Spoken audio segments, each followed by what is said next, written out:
Karen chose to go off. She's like, And Rogers. I like this. Okay. So, The color's not up. we're going to talk about regular old f of x, and then f prime of x, and then f double prime of x. And we're going to compare and contrast these things and see what they do for us. Don't forget to put 21. I know, right? It's crazy. Okay, so we're going to start with g of x over here. For g of x, we want to first look at it and find our maximums, relative maximums, and relative minimums. So at what value of x does g of x, this one, have a relative maximum? 0. Okay? Yeah. Right here.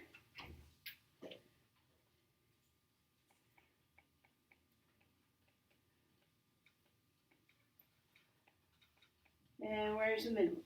-4, 2. Say that again. -2, 4. Oh, 2, Well, -4. There you go. There it is. I was like, he said it in the wrong order, so it threw me off. Man. Hello, first. Yeah, me too. Okay. So, what happens at g prime of x? At those 2 points? They 0. Because remember, the slope of the tangent line at those points, that's where it flattens out. So g prime of x equals 0 because a horizontal tangent line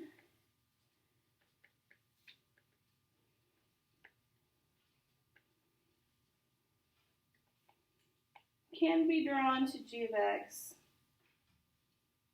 My handwriting is worse than normal. At x equals 0 and x equals 2.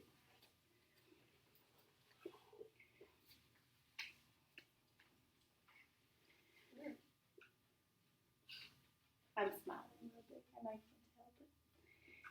Okay, on the right, we're going to go over to f of x.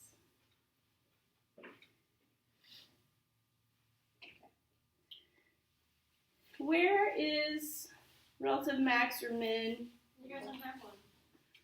I thought that was a cup. -1, 2. When it changes. Okay, these are all good things that we're thinking about. Does it have a low point?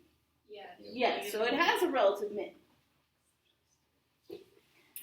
Well, hold on. So x equals -1 is a relative min. Now what can be said about f prime of x at that point? It does not exist. It does not exist. Why? Because it's a cusp. Because it's a cusp, yes.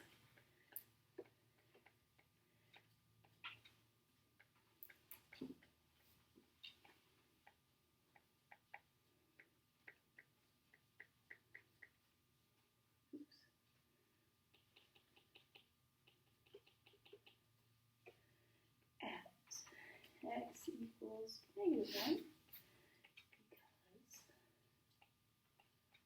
the graph has a cusp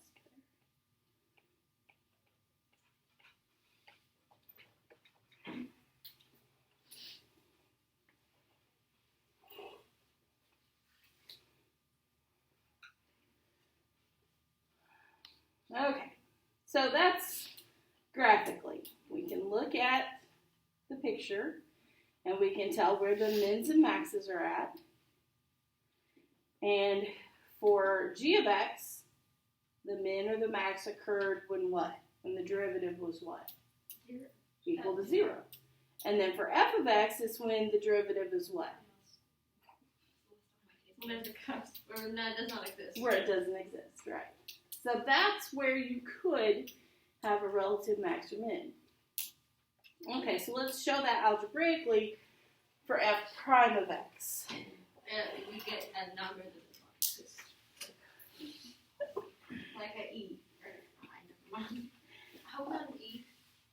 An I. Oh, it was like an E. Okay, so f of x is x plus 1 to the 2/3 plus 2. We gotta do a little thing. Little thingy thing? Derivative. Where you have to, Yeah, the derivative. So let's think back. We've slept quite a bit, Would it be except for today. the cube root of that square? Yeah, so you put 2/3. Is that what you're saying? No. No. I turned it into Times 1. Oh! Yeah. Well, then you'd have to turn around and turn it back into this. But yes, that would have worked. So times x plus 1 to the what? Negative 1/3. Yeah. So you remember you take the power and you times it by out in front, and then you lower the power by 1. And then you have to multiply by the Yeah, then multiply by the derivative of what's inside, right? 1. Which is just 1. So it doesn't really change anything. But no, you were right. I'm gonna write it. You can go right I ahead. do it all the time. I write it. I actually did on my notes as well. I'm gonna remind myself what I'm doing. Okay, so then f prime of x is equal to, I'm going to just rewrite this. I have 2/3 times 1 over x plus 1 to the 1/3. I just put that on the bottom because it was a negative exponent. And so that's really 2 over 3 times the cubed root of x plus 1. If only those can. Yeah, no. This is the end. We can leave it there. Keep it as it is. Okay, yeah, we are. That's good. We are going to leave it there. If we are mathematicians, we don't have to do anything for it. So, then it says, perform a sign analysis of f prime of x using any value that makes f prime of x equal to 0. -1. Oh, let's highlight that. Equals 0 or undefined. That's right. Okay, so how do I figure out where this equals 0? You set the Yes, The bottom. top. To find out where it's equal to 0, you would set the top equal to 0, which is not going to happen, right? No, it's undefined.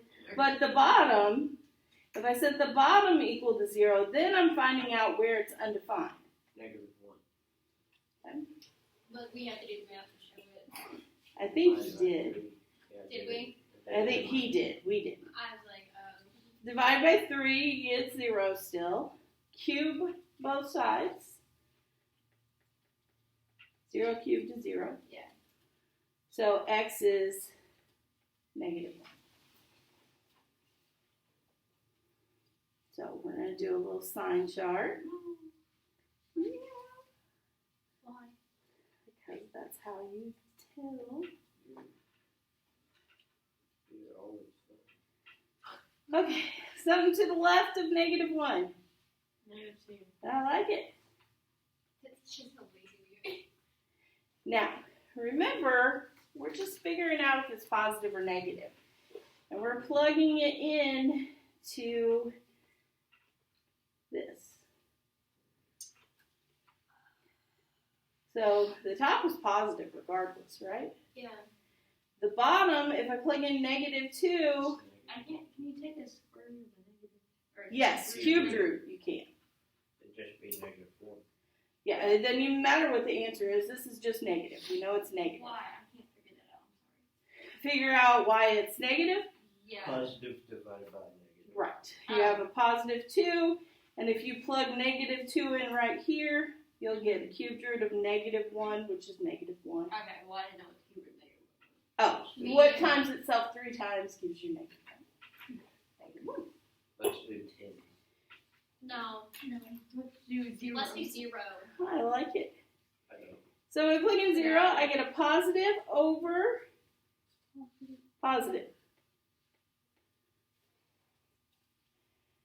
So if it's going from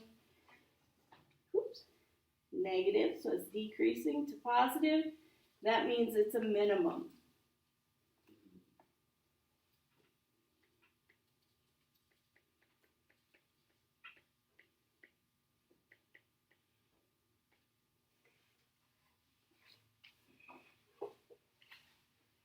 And we found that out up here real easy by looking at the picture.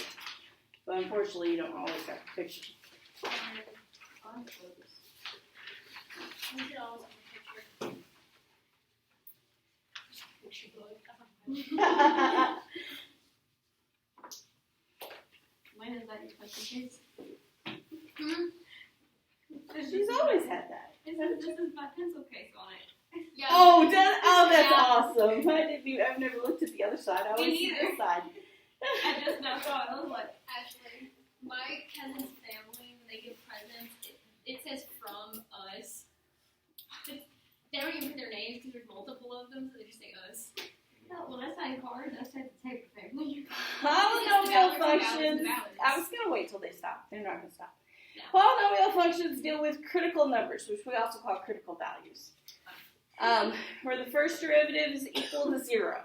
So like we said it, found the derivative, said equal to 0. We also talk about where it's not differentiable. So like where there's a cusp. So critical numbers, also called critical values, is a value of x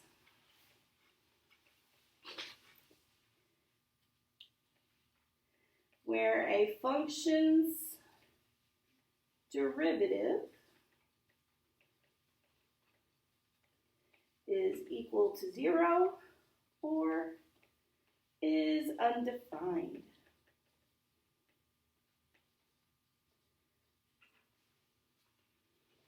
Oh, there's 2 lines. Yeah, nice. Oh, that's a second. Yeah, I just saw that too. I was like, I didn't know. Oh, you're trying to squeeze it all in the first. Yes. Yeah. I mean, I got most of it.